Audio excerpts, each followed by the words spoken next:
我们是忘记自己的责任了呢？我们是没有想到说，是不是神给我们要一个功课呢？我们只有想到人，我们被人饶恕是理所当然，但是我们竟没有办法饶恕别人呢？我们有没有从向神崛起他的力量呢？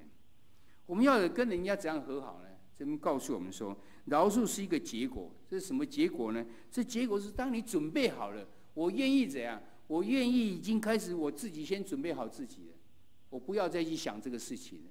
然后我也对对方来承诺说，我不会提起这件事情了。然后我又讲说，我不愿意去跟别人讲这件事情，还有不希望这件事情能够阻碍我们的关系。这是一个结果啊，已经到那，但其实它是一个过程的开始而已。你做这些饶恕为什么？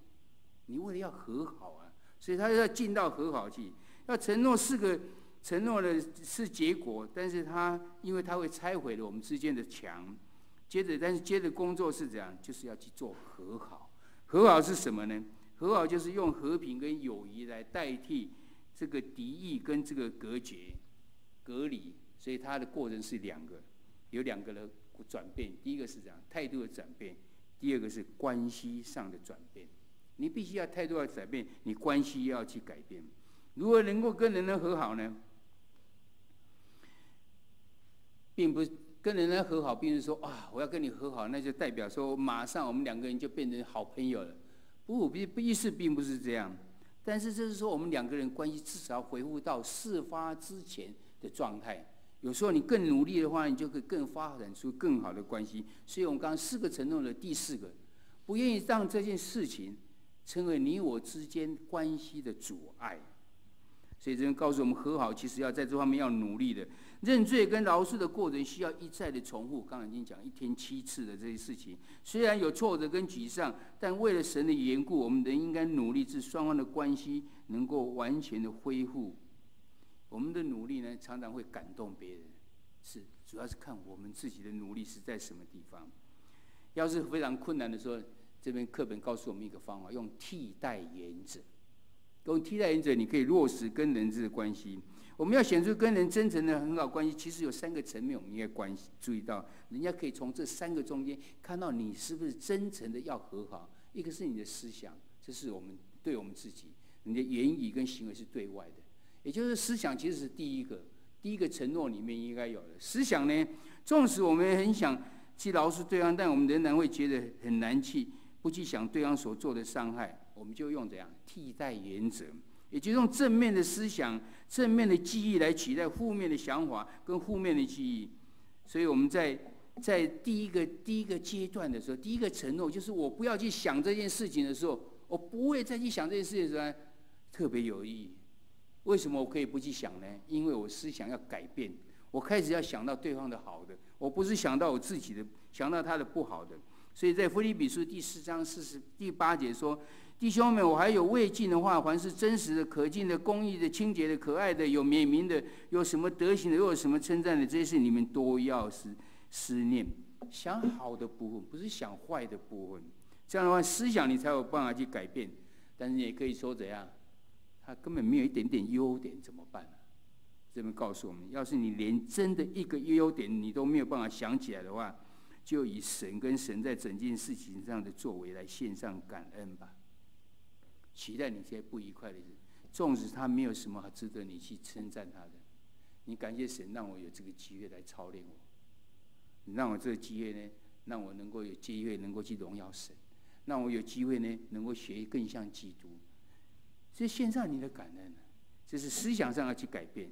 然后接着就是说，你在言语上呢，替代原则不只是用在思想上，而且要用在言语上面。我们常将注意力转移到其他可以弥补对方缺点的特质上面，你就开始想到他比较好的这个部分。我们常常用这个讲，而且要讲出来。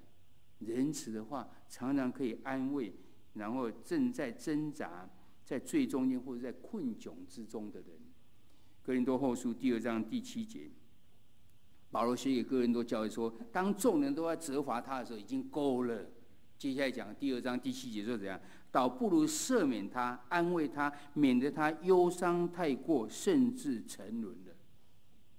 不只是我们的思想改变，人家要知道你是不是真正的要和好呢？你的思想有没有改变？你的言语是怎样子能够呈现出来？第三个是什么？你的行为，你的行为我们更要用替代原则去做。约翰一书第3章第18节告诉我们：我们相爱，不要只在言语和舌头上，总要在行为跟诚实上，要有行为来真正我想要去和好。路易斯是一个这个神学的作家，他讲了一句话，他说这样：别浪费时间在想你是否爱邻舍，只要去做就对了，用行为来表示。当你用行动爱邻舍的时候，你当下就在爱他了。我记得跟你们分享过，我在澎湖的时候，有一个基督徒，他在油漆他的楼梯的这时候，他只从这边画的非常直的一条线，这边是我家，所以我这边油漆的，这边都不能有油漆。假定那个人，那个基督徒，他根本没有向对方讲，他就将所看得到的，他通通油漆，他也不用去讲任何话。你觉得这个隔壁的邻居会想怎样？他一定想说，这个基督徒多好，他爱我们，他做他的，甚至连我们都做了。用你的行动怎样去表示你在爱对方，或是表示说你的悔改，或是表示你的饶恕，用行动去做，非常的重要。行动这样，爱的行动不仅可以改变我们的感受，更可以无误地传达我们要饶恕对方的事实，以及想要和好的决心。不只是饶恕，你悔改也是可以用行动来表示。这边有一个例子，讲爱迪生的例子。以前要做一个灯泡，我们的灯泡很便宜，所以现在我们不会觉得它好像很难去做，因为我们有机器，有什么都已经发展成熟。以前爱迪生在实验他的灯泡的时候，他必须要花100小时以上才能够做出一个灯泡出来，因为他必须要抽真空，然后摆氮气上去。所以这个灯当这钨丝亮的时候，它不会因为里面的空气中间的氧气就烧掉，很快就断掉了。所以我们看这灯泡都是有点类似真空，其实里面是氮气在，让它可是要做一个灯泡要100多小时。他做好一个灯泡，请一个小弟拿到楼上去试验看看。那个小弟拿转过来，砰，扳倒了，掉下去，坏掉了。花了几百小时才做出来一个灯泡，因为一个小弟不小心就这样破掉了。爱迪生安慰他说：“没有关系，请助手再继续做。”又花了几天之后，又做好了。你觉得他要拿给谁呀？要是你会拿给谁？这个不好哎，就拿给别人。没有，他继续拿给他。小弟，你再拿上去试验看。你觉得那个小弟当初他的感受是这样？你不用讲任何一句话，他觉得爱迪生已经这样完全的饶恕他了。你的行为到底如何表示出来？你是真正的要跟对方和好吗？我们经历过神和好的人，更应该用实际的行动去展现我们的饶恕。我们每一个人都接受神的饶恕在身上，但是我们为什么没有办法照神所饶恕我们去饶恕别人呢？所以今天的题目告诉我们是这样：饶恕对方，如同神饶恕你。难道你没有领受到神的饶恕吗？要是我有的话，我们就是应该这样去做。结论告诉我们说，不论这个伤害造成多大的伤害，靠着神的帮助，我们可以遵守4个承诺，并效法耶稣在十字架上表现的饶恕与和好。记得这4个，一个是我，一个是你，一个是怎样，一个是他，一个是别人，还有一个是我们之间的关系。常常记着，你要饶恕一个人，要做到这样子，而且让对方知道我愿意这样子做，才代表你是真正的饶恕。接着就是你要努力去做。然后借着思想、言语、行为呢，我们可以表现出我们真诚的饶恕跟真诚的要和好，不是嘴巴说说而已，思想根本没有改，而且嘴巴只是随便讲而已，而并不是真的。然后我们的行为到底是怎样？靠着神的恩典，我们可以饶恕人，就像神饶恕人。其实有一句话是说，我们的饶恕正在表明我们怎样看待神的饶恕。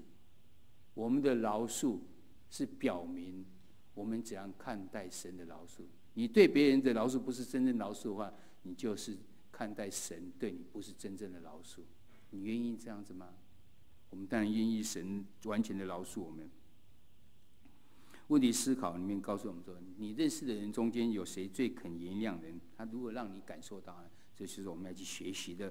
要真正饶恕别人的4个承诺中间，你认为哪一个部分最困难做到，或者最难持守呢？为什么呢？请分享跟代祷。以替代原则可以帮助我们与人和好，也就是积极思考。你在日常生活中间有没有常常去运用呢？我们要靠神的恩典，我们就必定能做到。盼望我们在这些和平使者的学习中呢，都能够领受神的恩典在我们身上。记得依靠神，靠我们自己都没有办法。我们同心祷告。父神，我们感谢你，在我们学习和平使者中间，我们已经知道我们的中心点要摆在荣耀神。有没有知道我们要先反省自己，然后我们也盼望能够让感动对方，让他知道他这个冲突中间的责任是什么。最后我们要进到实际上如何将这件事情都呈现出来，也就是能够去谈和做和好的工作。主，你在这边告诉我们，你要我们饶恕别人，如同神饶恕了我们。我们曾接受了神的饶恕之后，我们常常视为理所当然，但是我们竟然不能去饶恕别人。原来我们有太多的问题，我们太多的软弱在。我们祈求神你来帮助我们，帮助我们每一个诚心在你面前愿意有这灵命操练的人，愿意去成为一个和平使者的人，都能够真正领受到神你的力量给他，让他能够去做真正的饶恕。献上感恩祈求祷告。